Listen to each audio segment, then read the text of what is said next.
안녕하십니까, 박미수 쌤사입니다. 오늘 오랜만에 이번에 세법 개정안 올라온 것 중에 그냥 제가 관심 있는 부분들만 제가 원하는 대로 발췌를 해봤고, 다른 뭐 중요한 부분들도 있기는 한데, 우선 뭐 사업 관련된 부분이나 이런 그 디테일한 부분보다는 그 저희 채널에서 관심을 갖고 있는 뭐 상속 증여 관련이라던가 이런 부분 관련돼서 내용들 좀 설명해 볼까 해서 자료를 좀 준비해 봤습니다. 제가 오늘 쭉 이야기 드리는 내용은 전체 중에 극히 일부고요. 근데 다 볼 필요는 없어서 발췌한 부분이니까 이해해 주시고 이게 다구나라고 생각하시면 안 됩니다. 한번 천천히 보도록 하겠습니다. 이게 보도자료가 7월 25일부터 보도하라 그랬는데 지금 8월 8일이니까 뭐 충분히 시간은 많이 지났고요. 2024년 세법 개정안인데 말 그대로 이건 개정안입니다. 안. 개정이 됐다는 게 아니라 아닌데 지금 많이들 착각하고 계신 게 이게 바뀌었다는데 이렇게 물어보시는 분들이 많아요. 근데 바뀌었다는 게 아니라 아니다. 이걸 확인하시고 첫 번째로 가업상속 승계제도가 개선된다고 합니다. 근데 뭐 이거는 현재는 뭐 10년 이상 최대 600인데 뭐 이거를 더 높이는 걸로 개정하는 봤는데 사실 이게 저희 채널에 보시는 분들이나 제 고객분들한테는 거의 영향을 미치지 않아서 이거는 패스하도록 하겠습니다. 이거는 정말 큰 기업일 때 될 정도로 이제 한도가 나온 거고 지금까지 제 고객 중은 이 정도면 충분한 것 같아서 일단 넘어가도록 하겠습니다. 아무튼 더 좋아집니다. 그리고 이제 최대 주주 이거는 최대 주주 보유 주식에 대해서 할증 평가가 계속 말 나왔는데 이게 폐지될 예정입니다. 이게 폐지되면 이제 할증 평가 자체가 없고요. 사실 중소기업은 할증 평가가 없었습니다. 근데 이제 아예 이걸 없애겠다. 이렇게 간다는 거고요. 여기서도 말했던 것처럼 현행은 단 중소기업, 중견기업 중에 이 정도는 할증 평가에서 제외했는데 이제는 아예 우리나라에서 할증 평가는 없애겠다. 이 내용으로 변경이 되는 거고요. 이렇게만 이해하시면 될 것 같습니다. 그리고 이제 이게 좀 중요한데 계속 말씀하시는 게 상속 증여세율이 바뀐다, 상속 공제가 바뀐다 이 내용이거든요. 이거는 좀 중요해서 이 뒤에 있는 상세 내용까지 제가 설명을 드릴 거고요. 아무튼 현재는 세율이 10%부터 50%까지 1억부터 30억 이렇게 구간을 나눠서 과세를 했죠. 근데 이제 개정을 하는 이유는 물가 자산, 물가가 많이 올랐지 않습니까? 물가가 많이 올랐는데 아직도 바뀐 게 없어서 20년 동안 24년이네. 2000년 이후 유지되어 왔다고 되어 있네요. OECD 평균 중에 이거 보십시오. 상속세 최고 세율이 이렇게 됩니다. 일부는 좀 많네. 이제 이것만 볼 게 아니라 이제 공제도 봐야 되는데, 뭐 미국 같은 경우에는 거의 뭐 100억까지는 뭐 없고 이런 게 다 있는데, 요거는 차치하고 일단 세율도 너무 높다. 공제는 둘째 치더라도. 그래서 세율을 맞추겠다. 그래서 이 제일 높은 40%, 일본은 55%, 이건 너무 높으니까 좀 더 높아지는 거는 개정이 아니잖아요. 그래서 40%를 맞추겠다. 요건데, 이제 안을 좀 자세히 보시면 이렇게 되어 있습니다. 현행 1억 이하 10%였는데 2억 이하 10%로 바꾸고요. 나머지는 동일하다가 여기는 이제 30억 넘어가면 50%가 있었는데 이거 없애버리고 10억 넘어가면 그냥 40%를 하자. 이렇게 변경된 겁니다. 근데 제가 볼 때는 뭐 많은 분들도 혜택을 보겠지만 가장 좋은 건 이거 같아요. 예를 들어서 지금 현재 그 공제가 5천만 원이지 않습니까? 성인이. 그러면 지금까지는 1억 5천까지 1억에 대해서 10% 내고 증여를 할 수 있었다면 이제는 5천 포함해 2억 5천까지 증여할 수 있고 2억에 대해서 10%만 내면 되는 거죠. 그래서 이게 바뀌면 오히려 뭐 신혼부부라든가 뭐 자녀에게 증여하고 싶다든가 이런 부분들에 대해서는 굉장히 혜택이 커지는 것 같습니다.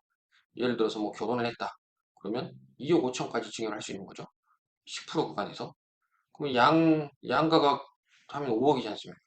그러니까 이렇게 저렇게 2억 5천 구간 밑으로만 자르면 충분히 10% 세율 밑으로 증여를 많이 할 수 있다.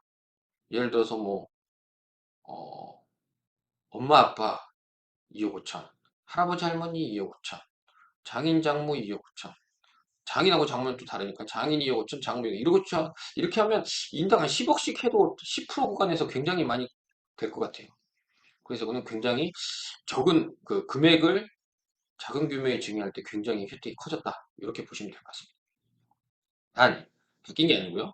25년 1월 1일부터 증여해야 되는 겁니다. 그리고 또 하나. 이제 이 다음 내용인데요. 지금 상속세 인적 공제 막 1인당 5억 바뀐다 이 내용 많지 않습니까? 일단 현행을 보면 기초공제 2억 뭐쭉 이런데 보통은 일괄공제라는 걸 받습니다. 그래서 5억 요걸 혜택받고 배우자 공제는 뭐 5억에 30억 이상인데 일반적으로 지금 바뀌는 건 나머지는 다 똑같은데 일괄공제가 5억이 토탈 5억이었거든요. 근데 이제는 인당 5억으로 바뀐다는 거고 그 개정 취지가 자녀공제 금액이 5천에서 5억으로 바뀐다 요 내용이거든요. 이거 좀 더 자세히 제가 설명해 드리겠는데 일단 여기서 오해하시면 안 될 게 증여세도 증여공제가 5억까지 되지 않냐 이제 바뀌었다는데 라고 물어보시는 분 있거든요. 아닙니다. 증여세 공제는 5천만 원 그대로고 이 승속일 때 일괄 공제만 바뀌는 거라고 생각하시면 됩니다. 이제 구체적으로 보시면 어떻게 되냐면 지금까지는 자녀 1인당 5천이었잖아요. 근데 개정안에서는 1인당 5천, 1인당 5억이에요. 그럼 자녀가 4명이다.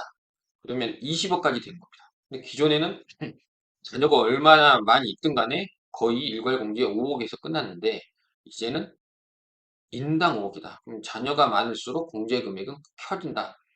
자녀 3명에 배우자 있으면 20억까지 최소 무조건 세금을 내지 않는다. 요게 바뀐다는 겁니다. 바뀌었으면 좋겠네요. 그래서 중산층, 다자녀 가구의 세부담을 경감한다. 요게 이제 안으로 올라와 있는 거고요. 제가 가상자산을 갖고 있기 때문에 관심 있어서 하는 건데 과세를 유예하겠다. 일단 2년간 시행을 유예하겠다는 겁니다. 지금까지 2년을 시행을 유예해왔죠. 그리고 앞으로 또 2년을 유예를 하겠다는 거예요. 가상자산에 대해서. 이유는 아직 뭐 이런 이용자 보호법 시행이 안 됐고 이런 거 다 성과 있어야 되고 그리고 가상자산 거래가 이제 국제적으로 정보 교환이 된다고 합니다. 27년 개시되니까 26년 거부터 27년에 개시가 되니까 전 세계의 가상자산에 대한 정보가 교환이 됩니다. 그럼 그때부터 과세를 하겠다.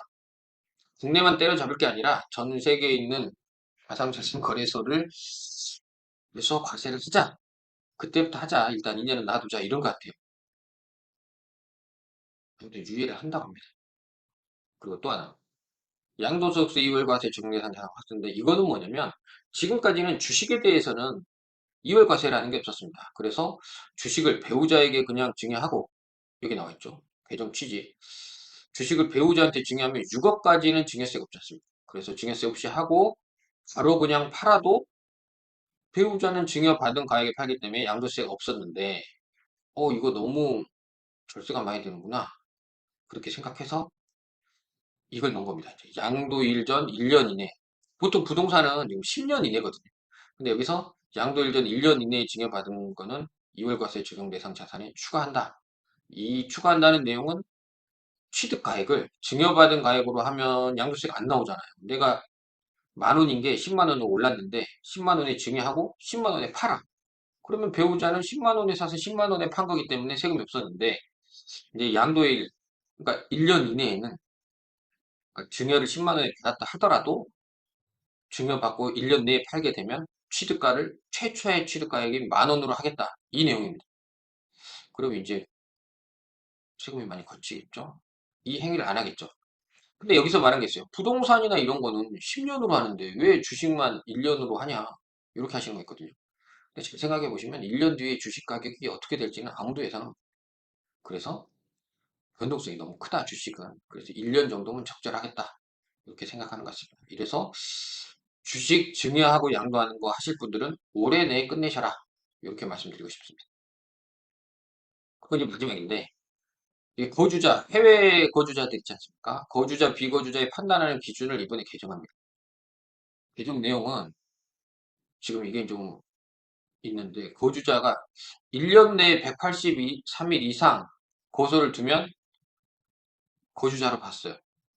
근데 지금 개정되는 건 뭐냐면 계속하여 그냥 183일로 바꾼다는 거예요. 이게 가장 중요한 건데 자세히 좀 보시면 지금 사례로 설명드릴게요. 26년 8월 10일부터 국내에 계속 거소하면 현행은 2027년 1월 1일부터 183일이 되는 27년 7월 2일부터 거주자가 됩니다. 왜냐? 1년 1년 단위로 보기 때문이죠. 1년에 183일이잖아요. 근데 바뀐 거는 그렇게 보지 않고 국내 거소를 둔 26년 8월 10일부터 183일을 보겠다는 거예요. 그럼 이게 당겨지는 거죠. 현행은 해가 바뀌는 때로부터 183일인데 이제는 그 26년도 183일이 안 됐다 하더라도 그 전부터 보겠다. 요 내용입니다. 이제 비거주자가 되는 것도 마찬가지고. 이래서 이제 좀 상세본 보면 이게 바뀐다는 거죠. 1일 과세 기간 중 183일이 계속하여 183일로 포함된다는 겁니다. 그러니까 이게 해를 바꿔서 보던 거를 꼼수를 잡겠다 이런 내용인지 모르겠는데 이거는 좋은 분도 있고 안 좋은 분도 있을 것 같아요. 왜냐면 거주자로 했을 때 세법에 이익되는 부분이 있고 비거주자로 했을 때 세법에 이익되는 부분들이 있기 때문에 뭐 이거는 누가 좋다 안 좋다는 없는데 어쨌든 1년 기간으로 183일 하는 거를 바꾼다. 이 내용을 염두에 두시면 좋을 것 같습니다. 제가 관심 있는 부분은 이 정도예요. 사실은 뭐 100몇 페이지 되는데 그 많은 내용들 중에 상속 증여, 뭐 양도와 관련된 부분은 이 정도가 중요하겠다. 제가 뽑아본 거고요. 이제 여기서 그 알아두실 건 아까 그 상속과 증여 1인당 공제 금액 올라가는 거 5억으로 그리고 세율이 바뀌는 거 그리고 비거주자 그리고 가장 중요한 거는 왜냐면 상속 증여는 내년에 이제 해야 되잖아요. 바뀌면 좋아지는 게 내년부터 좋아지는 거기 때문에 내년부터 시행하는 거라서 좀 미뤄두는 건 뭐 생각해 볼 수 있을 것 같은데 올해 하셔야 되는 거는 아까 개정안 중에 보면 그게 있죠. 주식에 대해서도 이제 2월 과세를 적용하겠다. 그러면 해외 주식이나 국내 주식이나 지금 이익이 많이 나서 그 세금을 줄이기 위해서 배우자 증여해서 하려고 계획하셨던 분들 그런 분들은 올해 내에 끝내시는 게 좀 안전하지 않을까. 물론 이 법안은 작년에도 있었습니다. 근데 작년엔 통과 안 됐는데 뭐 올해도 통과 안 될 수도 있지만 통과가 된다 그러면 불리해지니까 염두에 두시면 좋을 것 같습니다. 그리고 공투세 폐지에 대한 내용도 있었는데 이건 뭐 폐지되면 되는 거. 안 되면 공투세가 진행될 것 같은데 지금 상황으로는 뭐 폐지 쪽으로 많은 얘기가 나오는 것 같아요. 아무튼 여러 가지 좀 말씀드렸는데 더 궁금하신 분은 뭐 국세청 사이트라든가 그런 사이트에서 충분히 세법 개정안 자료를 찾아보시면 볼 수 있으니까 보시고 오늘은 이 정도 하도록 하겠습니다. 감사합니다.